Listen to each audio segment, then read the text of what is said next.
हमारी संस्कृति, हमारी पहचान। यज्ञ, योग, आयुर्वेद सदा रहे हमारे साथ। भारत के प्राचीन ग्रंथों एवं आधुनिक विज्ञान का दिव्य संगम, यज्ञ महिमा।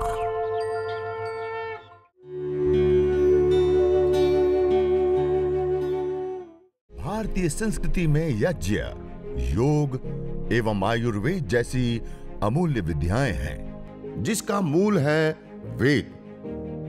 इतिहास की ओर दृष्टि डालें तो भगवान राम, भगवान कृष्ण से लेकर राजा महाराजाओं, ग्रामवासियों व अरण्यवासी ऋषियों की कुटियों तक नित्य व नैमित्तिक यज्ञों का प्रचलन देखने को मिलता है। देखिए, अभी तक हमने जितने भी लाभ देखे ना, ये सारे के सारे लाभ भौतिक लाभ है। कैसे लाभ हैं? अदृष्ट, दृष्ट, दोनों ही प्रकार के इससे लाभों का लाभ सिद्ध होते हैं। और जब हम ये यज्ञ करते हैं, हवन करते हैं, अग्निहोत्र करके, उसका एक प्रधान और महत्वपूर्ण लाभ होता है, जिस प्रकृति माँ का हम प्रयोग लेते हैं, अग्नि, वायु, जल, पृथ्वी, आकाश, ये 5 तत्वों का हम प्रयोग लेते हैं, नहीं लेते? ये 5 तत्वों से ही हमारा शरीर बना है, ये 5 तत्वों से पूरा पिंड, पर्यावरण, ब्रह्मांड बना है।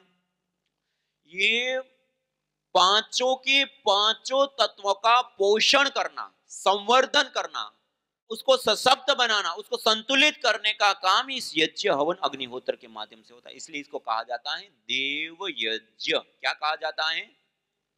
देव यज्ञ। ये जो सारी देवी शक्तियां हैं, उसका पोषण होता है। अग्नि, वायु, जल, पृथ्वी आदि, इन 5 तत्वों से तो पिंड बना है, और 5 तत्वों से ब्रह्मांड बना है। ये पांचों तत्व जब तक संतुलित रहेंगे, पोषित रहेंगे, तब तक ये पिंड के अंदर भी कोई रोग उपद्रव नहीं होंगे, और ये ब्रह्मांड के अंदर भी कोई रोग उपद्रव, भूकंप, अतिवृष्टि, अनावृष्टि, बाढ़ आदि नहीं होंगे। और ये 5 तत्व असंतुलित हो गए तो ये पिंड में भी रोग रूपी उपद्रव हो गए, और ये ब्रह्मांड में भी भूकंप, अतिवृष्टि, अनावृष्टि रूपी उपद्रव होते हैं। इसलिए कहा अयम यज्ञो भुवनस्य नाभि, यह यज्ञ संपूर्ण भूमंडल ब्रह्मांड की नाभि है, केंद्र है। जैसे माता के गर्भ में नाभि से बच्चे का पालन और पोषण और संवर्धन होता है, ऐसे ही इस संपूर्ण पंचभूतात्मक प्रकृति का इस यज्ञ रूपी नाभि से पालन, पोषण और संवर्धन होता है। वसो पवित्रमसि द्योरसि पृथ्वीरसि मातरिस्वानो धर्मोऽसि परमेण धामना द्रिहास्व मां वार्माते यज्ञपतिम वार्षित, कहा वेद में। यज्ञ पवित्रता का हेतु है, द्युलोक में स्थित होने वाला, द्युलोक को संतुलित करना, पृथ्वीरसि, पृथ्वीलोक को संतुलित करने वाला, पृथ्वीलोक को पोषित करने वाला है, पृथ्वीरसि। मातरिस्वानो धर्मोऽसि, मातरिस्वान कहते हैं इस वायु को भी पोषित, समर्थित करने वाला, शक्तिशाली बना, मातरिस्वानो धर्मोऽसि परमेण धामना द्रिहस्व मां वार्माते यज्ञपतिम वार्षित। यह यज्ञ परम पवित्र कार्य है, प्रकृति का पोषण और संवर्धन करने वाला कार्य है। हे यजमान, तो इस यज्ञ का त्याग कभी भी मत कर। यज्ञ सर्व कल्याणकारी, हितकारी, पिंड और ब्रह्मांड में संतुलन कायम करने वाला है। जब बहुत सारे लोगों को कहते हैं ना यज्ञ करने के लिए, तो बहुत सारे लोग क्या कहते हैं, ये तो हिंदुओं का विषय है, ये तो ब्राह्मणों का विषय है, ये पंडितों का विषय है। ये हिंदू, पंडित, ब्राह्मण के लिए नहीं, हम सबके लिए है। क्या वही लोग इस वायु में श्वास लेते हैं? हम भी लेते हैं। क्या वही लोग इस प्रकृति का प्रयोग करते हैं? हम सब करते हैं। क्या बैक्टीरिया, वायरस, फंगस उसी को लगते हैं? हम सबको लगते हैं। बीमारियां उसी को होती हैं? हम सबको होती हैं। सबको लगती है ना। ये सारी चीजों से प्रभावित हम समान रूप से होते हैं, सबको बीमारियां होती है, सबको बैक्टीरिया, वायरस, फंगस, रेडिएशन, वायु प्रदूषण सबको प्रभावित करता है। और ये 5 तत्वों का भी हम समान रूप से प्रयोग लेते हैं, सब लोग, चाहे कोई भी हो दुनिया में रहने वाला, अमीर हो, गरीब हो, युवा हो, बालक हो, वृद्ध हो, स्त्री हो, पुरुष हो, दुनिया के किसी भी देश में रहने वाला हो, चाहे किसी भी जाति, मत, पंथ, संप्रदाय को मानने वाला हो, हम सब समान रूप से इस प्रकृति मां का प्रयोग लेते हैं। एक ही धरती पर विचरण करते हैं, एक ही वायु में श्वास लेते हैं, एक ही जल का पान करते हैं, एक ही सूर्य से रोशनी लेते हैं, एक ही आकाश मंडल के नीचे बसते हैं। हम समान रूप से इस प्रकृति मां का प्रयोग लेते हैं, और ये हमारा उत्तरदायित्व है, हमारा कर्तव्य है कि इस प्रकृति मां को हम संतुलित रखें, इसको पोषित करें। और वो कार्य किसी माध्यम से संपन्न होता है तो वो यज्ञ, हवन, अग्निहोत्र है। इसको मत, पंथ, संप्रदायों में बांटने की नहीं, अपनाने की आवश्यकता है। 5-7 मिनट आप ही बताइए, 7 मिनट का कौन सा मनुष्य जीवन का ऐसा कर्म है जिसको करो तो ये सारे लाभ मिल जाएंगे? है कोई? इसलिए इसको कहा यज्ञो वै श्रेष्ठ तमम कर्म। मनुष्य जीवन में आकर के जितने भी कर्म किए जाते हैं उसमें से सबसे श्रेष्ठ और उत्तम कोई कर्म है तो यज्ञ है। इससे दृष्ट लाभ भी मिलते हैं, अदृष्ट लाभ भी मिलते हैं, भौतिक लाभ भी मिलते हैं, अभौतिक लाभ भी मिलते हैं। पिंड और ब्रह्मांड दोनों का संतुलन भी होता है। अभ्युदय और निःश्रेष दोनों की सिद्धि प्राप्त होती है यज्ञ से। हम जिस जीवन शैली को जीते हैं, हम क्यों जीवन जीते हैं? हमारे जीवन में आने वाले विभिन्न दुखों से हम निवृत्ति चाहते हैं, मोक्ष। अथ त्रिविध दुख अत्यंत निवृत्ति अत्यंत पुरुषार्थ का, कि जीवन में आने वाले दुखों की अत्यंत निवृत्ति हमारे जीवन का प्रयोजन है। और येन सदनुष्ठानेन संपूर्ण विश्वम कल्याणम भवेत्। आध्यात्मिक आदि दैविक आदि भौतिक ताप त्रयोन उन्मूलनम सुकरम स्यात् तद यज्ञ पदाभिधेयम कहा। जिस सद अनुष्ठान को करने से संपूर्ण विश्व का कल्याण हो और व्यक्तिगत जीवन में आने वाले आध्यात्मिक आदि दैविक आदि भौतिक तीनों ही प्रकार के तापों का उन्मूलन जिससे सरल हो जाए उसको यज्ञ कहते हैं। इतनी बड़ी चीज है। हमारे प्राचीन ग्रंथों में, प्राचीन शास्त्रों में इसकी अनंत महिमा गाई गई है। यथे क्षुदिता बाला मातरम पर्युपास्ते एवं सर्वाणि भूतानि अग्निहोत्रों पर। जैसे भूख रूपी दुख से जो बालक पीड़ित होता है, उस भूख रूपी दुख से निवृत्ति पाने के लिए जैसे वो बालक अपनी मां की गोदी में जाता, अपनी मां के पास जाता है, एवं सर्वाणि भूतानि अग्निहोत्रों उपास्ते, ऐसे ही इस धरा पर त्रिविध दुखों से पीड़ित मनुष्य यज्ञ हवन अग्निहोत्र की शरण में जाते हैं त्रिविध दुखों से निवृत्ति पाने के लिए। और ये देखिए एक सबसे बड़ी बात होती है, हम जिस जीवन को जी रहे हैं ना, इस जीवन का मूल आधार क्या होता है? क्या होता है पता है? पुण्य होता है। क्या होता है? हम जीवन में जो भी कर्म करते हैं ना, उससे पाप और पुण्य दो चीजें हम प्राप्त करते हैं। और इन्हीं दोनों के आधार पे आप लोगों ने योग दर्शन पढ़ा होगा, तो जाति, आयु और भोग हमें प्राप्त होते हैं। क्या प्राप्त होता है? जाति, जाति मानी मनुष्य, कीट, पतंग, पशु, पक्षी आदि क्या बनना है? जाति के बाद दूसरा, मान लो कि हमें मनुष्य जाति तो मिल गई, मनुष्य जीवन में तो आ गए। जाति के बाद आयु। एक व्यक्ति को हम देखेंगे बाल्यावस्था, युवावस्था में पैदा होते ही मृत्यु को प्राप्त हो जाते हैं, युवावस्था में चले जाते हैं। उसमें भी मान लो हमने चिरकाल आयु मिल गई, मनुष्य जीवन भी मिल गया, चिरकाल आयु भी मिल, जाति के बाद आयु भी मिल गई, आयु के बाद भोग। इस जीवन में मिलने वाले सुख सुविधाएं, एक को ज्ञानी माता पिता मिलते हैं, एक को अज्ञानी माता पिता मिलते हैं, एक को यशस्वी कुल खानदान मिलता है, एक को सामान्य कुल खानदान मिलता है। एक व्यक्ति को हम देखें तो रात दिन मेहनत करता है, अपने बच्चों को नहीं पढ़ा पाता। और एक व्यक्ति सामान्य रूप से कुछ घंटा काम करता है, चलते फिरते हुए, और अरबों खरबों का मालिक बन जाता है। एक व्यक्ति बीमार हो जाए तो कोई पानी का पूछने वाला नहीं होता है, कोई दवाई देने वाला नहीं होता है। और एक व्यक्ति छींक भी आ जाए तो पीछे 10 डॉक्टर खड़े होते हैं। इसके पीछे क्या कारण होता है? हमारे पुण्य। क्या होता है? हमारे जीवन का केंद्र बिंदु होता है पुण्य। और मनुष्य जीवन में आकर के अथाह रूप में, अनंत रूप में पुण्यों को प्राप्त करने का सबसे बड़ा माध्यम, पुण्यों की कृषि, पुण्यों की फैक्ट्री कोई है तो ये यज्ञ हवन अग्निहोत्र। इसलिए ये मनुष्य जीवन को पोषित करने वाला है, जन्म जन्मांतरों को सुधारने वाला है। और जिन्होंने इस जीवन में सुविधाएं तो ली और हवन नहीं किया, पुण्य नहीं कमाया, तो अगले जन्म में हमारी जाति बदल जाती है। अगली बार फिर डिस्कवरी में।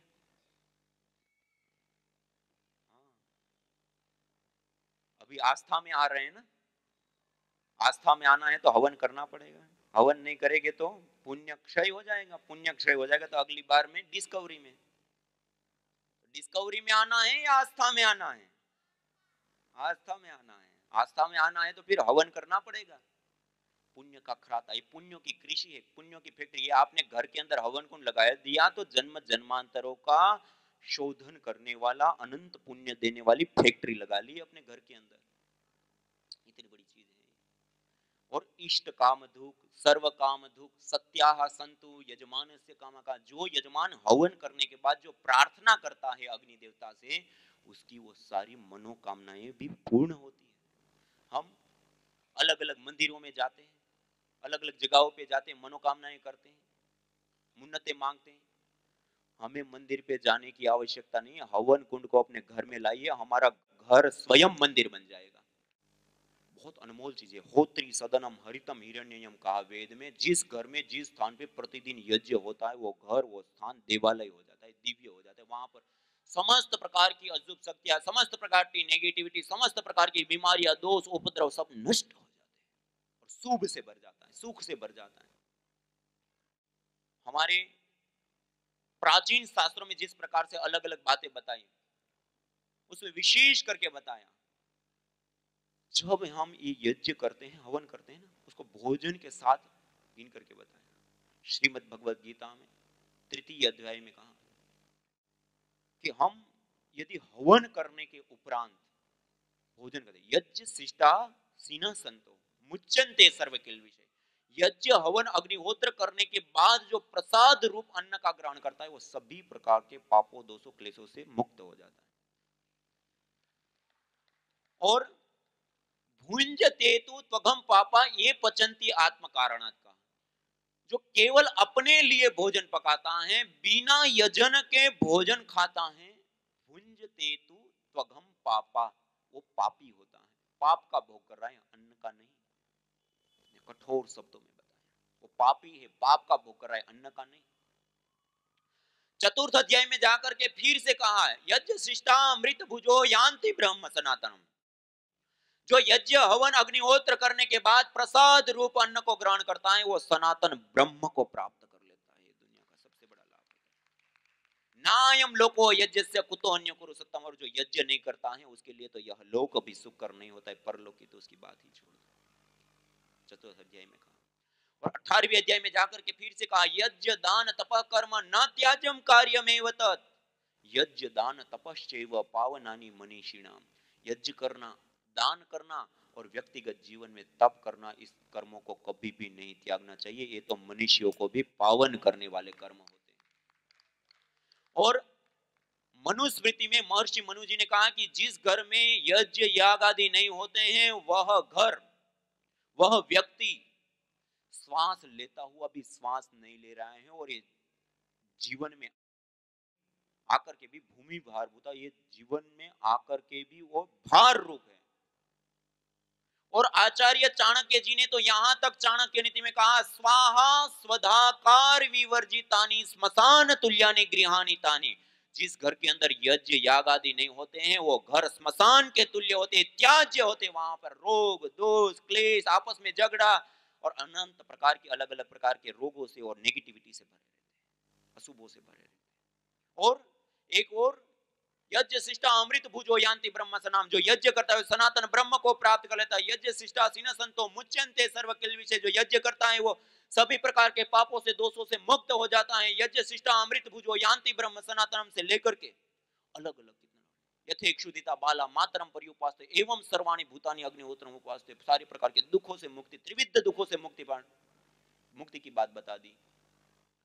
कहने का अभिप्राय एक ही है, यज्ञ को करने से अभ्युदय भी मिलता है और निश्रेयस भी जीवन में मिलता है, दोनों की सिद्धि हो जाती है। और समस्त प्रकार के जो भौतिक लाभ देखे, वो भौतिक लाभ तो मिलते ही मिलते हैं।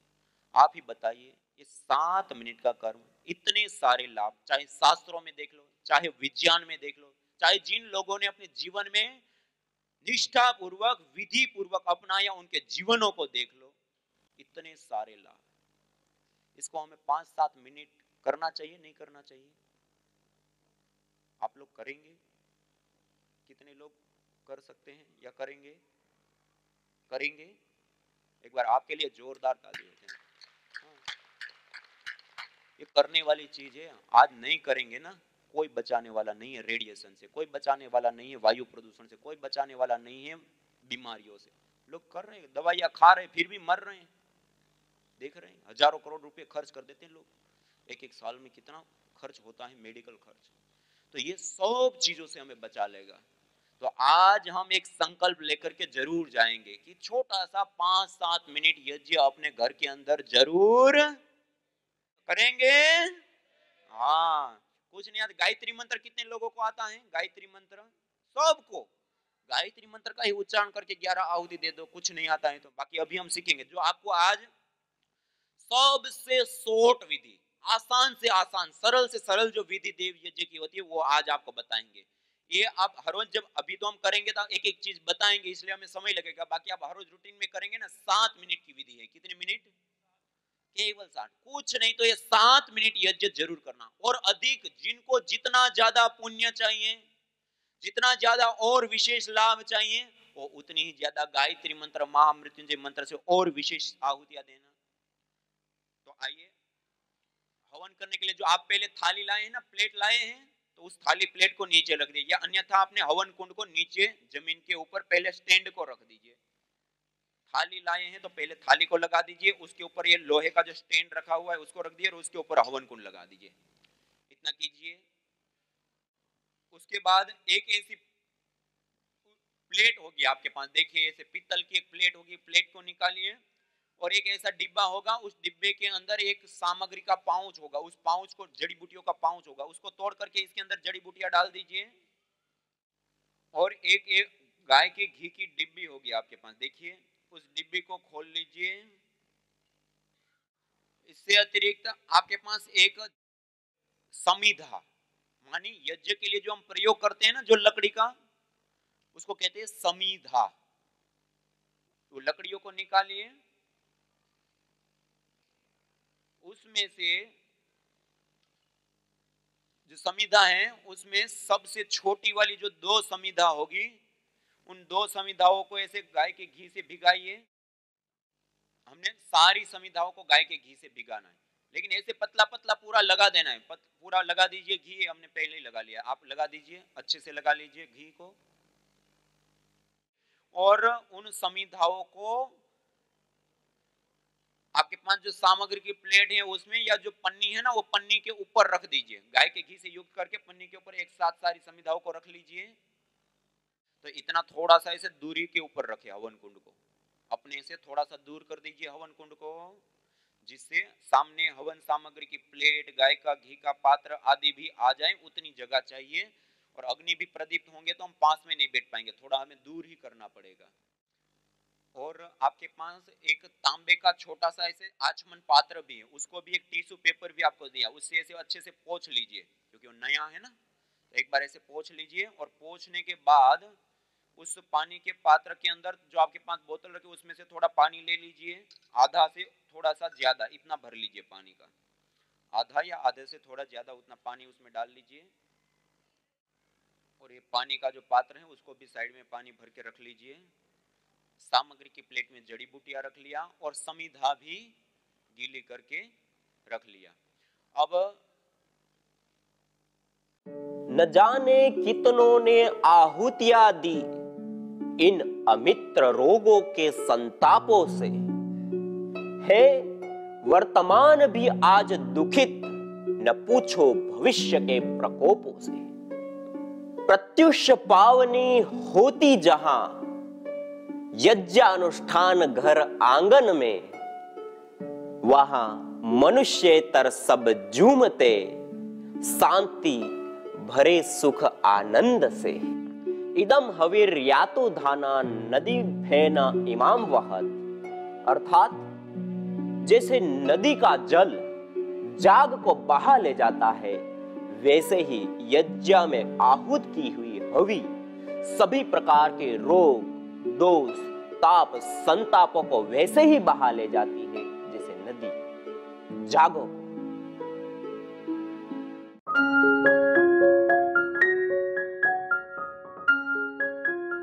हवन के पश्चात जब अग्नि शांत हो जाए, तब यह शांत अग्नि के अंगारे, जब लाल लाल अग्नि है, इसको ब्रह्माग्नि कहते हैं।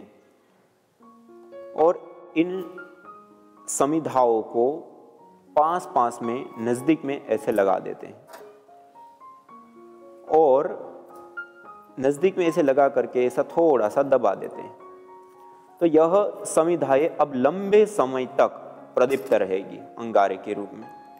और इसके ऊपर यदि हम चिकित्सा यज्ञ करते हैं तो रोगानुसार जड़ी बूटी 5 से 10 ग्राम और थोड़ा सा 5 से 10 ग्राम घी, मानी समान मात्रा में गाय का घी और समान मात्रा में जड़ी बूटियां, और इसी प्रकार से गुगुल समान मात्रा में लेते हैं और तीनों को साथ में मिक्स कर देते हैं। इस प्रकार से उसी घी के पात्र के अंदर, और यदि सामान्य रूप से हम हवन करते हैं तो गाय का घी है, गुगुल विशेष रूप से, और दिव्येष्टि हवन धूप, उसको इस प्रकार लेते हैं और अंगारों के ऊपर एक स्थान पे एक जगह पर ऐसे रख देते हैं, और बाकी जो बचा हुआ है उसको अपने पास में रहने देते हैं। इस प्रकार पहली बार रखा वो धीरे धीरे मंद मंद सी धुनी देगा, और इस वायुमंडल के अंदर बैठ करके भस्त्रिका, कपालभाति, अनुलोम विलोम, भ्रामरी, उद्गीत, ध्यान से लेकर के अलग अलग योगाभ्यास, रोगानुसार यज्ञ और रोगानुसार योगाभ्यास करें। सामान्य अवस्था में यह 10-15 मिनट तक धुनी चलेगी। उसके पश्चात फिर से यह जो हमने मिक्स करके रखा है उसको थोड़ी सी मात्रा में फिर से लिया और फिर उसके ऊपर थोड़ी देर के लिए रख दिया। ऐसे हर 15 मिनट में एक एक चम्मच रखते रहें। यह धुनी 2 घंटे 3 घंटे तक निरंतर गाय के गोबर के स्टिक के साथ करते हैं तो चलती हैं। और इस वायुमंडल में बैठना, इस वायुमंडल में प्राणायाम करना, इस वायुमंडल के अंदर आसन करना, इस वायुमंडल के अंदर व्यायाम करना विशेष रूप से लाभकारी, हितकारी और उपयोगी होता है। और सामान्य अवस्था में भी अपने घर के अंदर इस प्रकार हवन के बाद धूपन अवश्य करना चाहिए। गुगुलम धूप कामार्थम प्रसिद्धम मंगल प्रदम का, यह मंगलदायी होता है जीवन के लिए। बाह्याभ्यंतर देहस्य शोधनार्थम प्रकल्पये, शरीर के बाह्य और आभ्यंतर दोनों ही प्रकार के शोधन के लिए यह कार्य में आता है। बैक्टीरिया, वायरस, फंगस और अलग अलग प्रकार की नेगेटिविटी, नेगेटिव ऊर्जा, उन सब चीजों से, बीमारियों से हमें मुक्ति देता है और स्वस्थ, सुंदर और प्रसन्न मन के साथ जीवन प्रदान करता है। इस प्रकार हवन, धूपन अवश्य अपने घर में प्रतिदिन करें।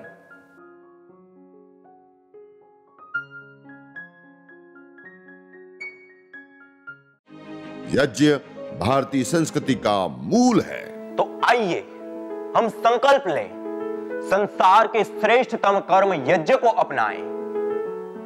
पिंड और ब्रह्मांड में संतुलन कायम करने वाले यज्ञ को अपने जीवन का अभिन्न अंग बनाएं एवं प्रकृति मां के प्रति अपने ऋणों को अदा करें। विश्व स्वास्थ्य का एक नारा, यज्ञ से होगा जग उजियारा। भारतीय संस्कृति की अमूल्य विरासत यज्ञ की महिमा को जानने हेतु वैदिक चैनल पर प्रतिदिन प्रातः एवं सायं 11:30 बजे यज्ञ महिमा कार्यक्रम से जुड़े। विशेष जानकारी हेतु संपर्क करें। मोबाइल 9068565306।